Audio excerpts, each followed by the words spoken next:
Welcome to class, everybody. My name is Mo, and I'll be taking the class for today. I hope you have your notepads and pens because you're going to be taking notes. Our discussion for today is boundaries. What are boundaries? Why should we have boundaries? What would boundaries do? Please meet my participants, Shil and Soy. So let me take you down memory lane. Remember when you're in primary, secondary school, during inter-house sports, PE and all. We are going to the field. There's a track race. There's a line for every runner. This is the line.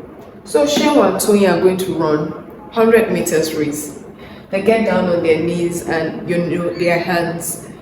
Your PE teacher or sports master says, on your marks, get set, ready, go. So go, at the word go, or at the sound of the whistle, Shil and Tony will cross this line. However, if they cross this line before the word go or the sound of the whistle, they will be disqualified or probably penalized. So until you hear go before you cross the line, right? I know you agree with me. So I see that the same way I see, this track race, this line, that's how I see boundaries. Boundaries keep us in check. Boundaries keep us in line. Boundaries keep us safe. Boundaries help us with discipline.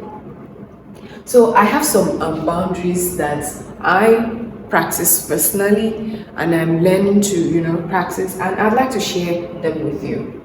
Let me move the board a bit.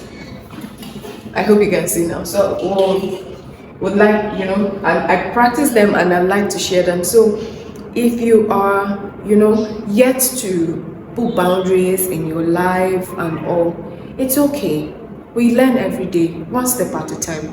I don't have it all figured out yet, so one step at a time. So let's get right into it. Personal. You can have, Tony can have, okay.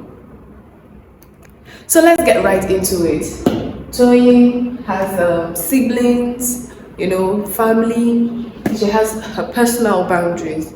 When you want to use her stuff, what does she do? Will you just take her stuff without, letting her know? Or you let her know. She tells her siblings, if you want to use my stuff, please let me know. Give me notice, something like that. So Shil is Toyin's brother and he wants to lend Toyin's car. Meanwhile, Toyin did not say anything, she did not put any form of boundaries in place. And Shil did not, he didn't think, well, she's my sister. I'll just take her car key and go. Toyin is back from work or back from wherever. Where's my car? I don't understand.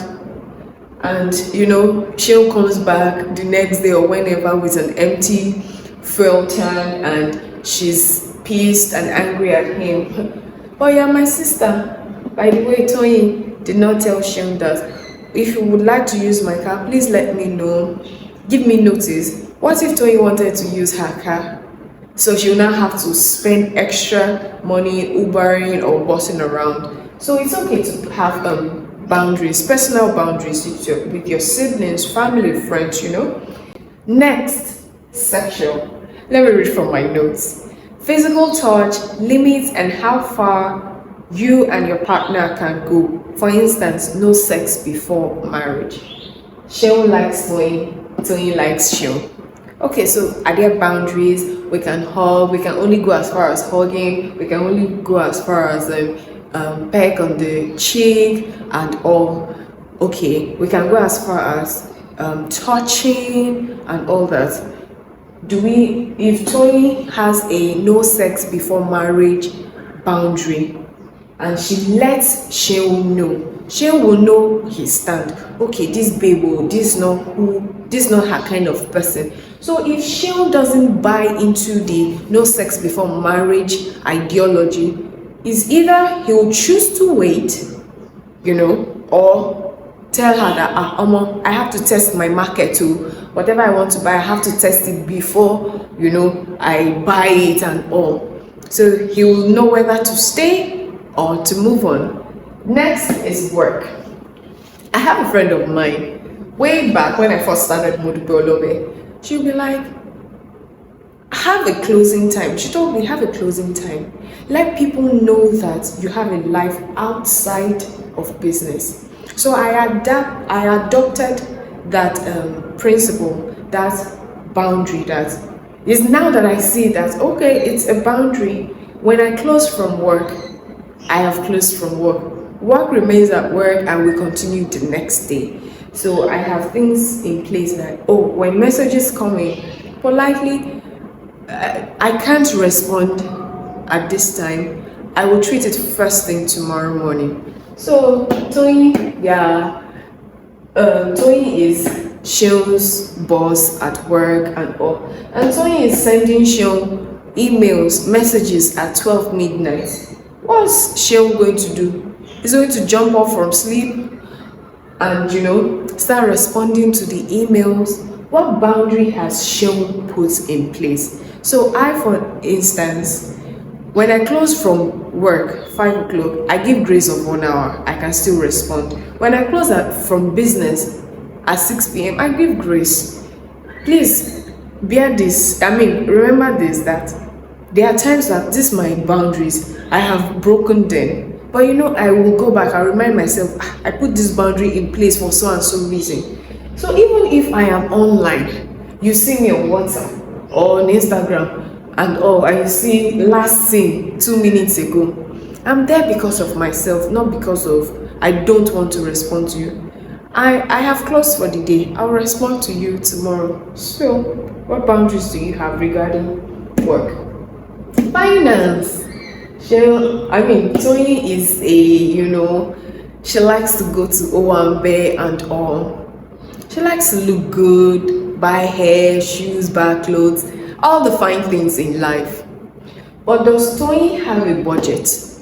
She earns a monthly salary. Does she have a breakdown that, okay, this and this? So Shane comes to market to Tony that, babe, see, there's this fine Peruvian hair. If you see the coils, it is giving. And Tony is like, okay, how much? Shell says it's 300k, but if you buy it now, I'm going to give it to you at a discounted price. You can take it at 250. Okay, Tony earns. So let's assume Tony earns 250k. She's going to go to work. She's going to pay bills at home. And probably give her siblings 1 or 2 things, her parents and all. She's going to go to church, she's going to go and chop life at the end of the at the end of the month and all. And Tony wants to buy the hair that Shem is selling because he's giving her an offer that looks good. Tony decides to carry all her 250k and pay for the hair. How is Tony supposed to survive? So Tony has to learn to say that, bro, this is way out of my budget. I don't even have a budget for hair. Please give me a couple of months. I'll save for it. Even if it's not this one, eventually, I will buy the hair. But have a budget. Tony will now learn to have a budget that, okay, on a monthly basis, I'm going to be spending 50k on transport. I'm going to spend 20,000 on feeding, buying food stuff at home. I'm going to pay bills and all that. Tony will have a budget. I want to save. How much do I want to save? Your cousin comes, Tony, I beg, I really need this. I'm broke. Come and dash me money. Come and raise me.